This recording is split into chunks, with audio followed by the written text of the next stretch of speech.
Hello viewers, আজকে আমি নতুন একটা রেসিপি নিয়ে আপনাদের সামনে চলে আসলাম। আজ আমি রান্না করব চিংড়ি মাছ দিয়ে পাট শাক। প্রথমে কড়াইটাকে গ্যাসের উপরে বসিয়ে নিলাম।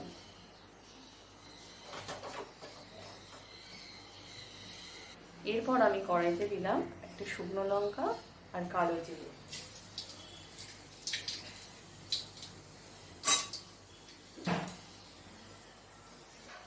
শুকনো লঙ্কা আর কালো জিরেটা অল্প ভাজা হয়ে গেলে তারপর ওর মধ্যে দেব পেঁয়াজ আর রসুন কুচি।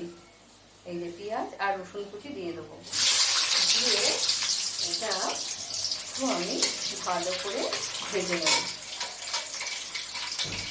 পেঁয়াজটা একটু হালকা হালকা ভাজা হয়ে এলে একটু দেবো আমি সামান্য পরিমাণে লবণ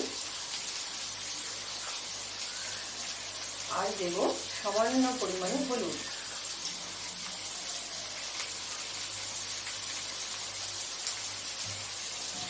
আর 3টে কাঁচা লঙ্কা দিয়ে এটাকে আমি ভালো করে ভেজে নেব। এরপর আমি এতে দেব চিংড়ি মাছ।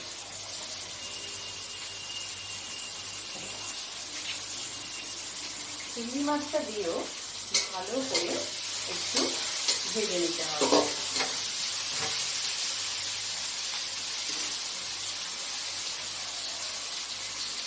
যেহেতু আমি চিংড়ি মাছ দিয়েছি তাই আমি লবণ দিয়ে দিলাম।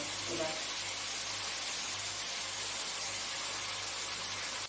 দেখুন এই যে চিংড়ি মাছ, পেঁয়াজ এগুলো হালকা ভাজা ভাজা হয়ে গেছে।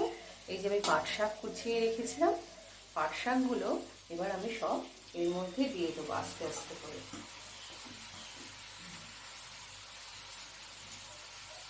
দিয়ে আমি এটাকে এর সঙ্গে মিশিয়ে নেব ভালো করে।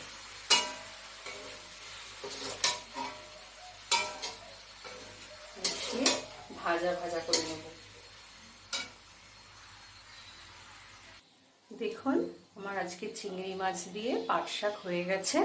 আপনারা প্রত্যেকে বাড়িতে বানাবেন এবং বানিয়ে খেয়ে বলবেন কেমন হয়েছে। আজকে আমি আমার ভিডিও এখানেই শেষ করলাম।